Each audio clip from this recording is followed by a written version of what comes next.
പാലക്കാട് ജനതയ്ക്ക് രാഹുലിന് അത്ര ഇഷ്ടമായിരുന്നു. അപ്പോൾ ഈ ഒരു വിഷയത്തിൽ രാഹുലിനോട് അനുകൂലിക്കുന്നവർ നിരവധി ഉണ്ട് എന്ന് പറയുമ്പോൾ രാഹുൽ ആ സ്ഥാനാർത്ഥിയോടൊപ്പം ഒന്ന് സഞ്ചരിച്ചാൽ മാത്രം മതി.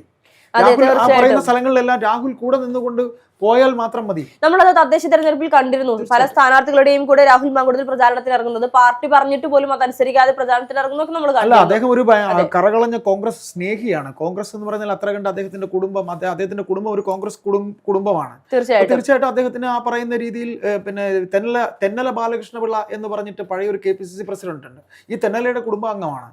കൊട്ടാരക്കര അദ്ദേഹത്തിന്റെ നാട്ടിൽ തന്നെ ഒരു വലിയ കോൺഗ്രസ് കുടുംബമാണ്. അപ്പൊ നമ്മൾ പറയുന്ന പ്രസൻസ് എന്ന് പറയുന്ന ഒരു വലിയ ഘടകമാണ്. തീർച്ചയായിട്ടും. അതുപോലെ തന്നെയാണ് ഇപ്പോൾ ഷാഫി പറമ്പിൽ നമ്മൾ പറഞ്ഞിരുന്നു ഒരുപക്ഷെ പാലക്കാട് ഷാഫി വന്ന് മത്സരിക്കാനും സാധ്യതയുണ്ട് എന്നുള്ള വാർത്തകൾ വരുന്നുണ്ട്. ഒരുപക്ഷെ MP മാർ മത്സരിക്കുന്ന ഒരു സാഹചര്യം വന്നാൽ പാലക്കാട് ഷാഫി ഉണ്ടാകും. നഷ്ടപ്പെടുത്താൻ ഒരിക്കലും കോൺഗ്രസ് തയ്യാറാകില്ല. കാരണം അത് അവരുടെ പ്രസ്റ്റീജ് ഇഷ്യൂ ആണ്. തീർച്ചയായിട്ടും.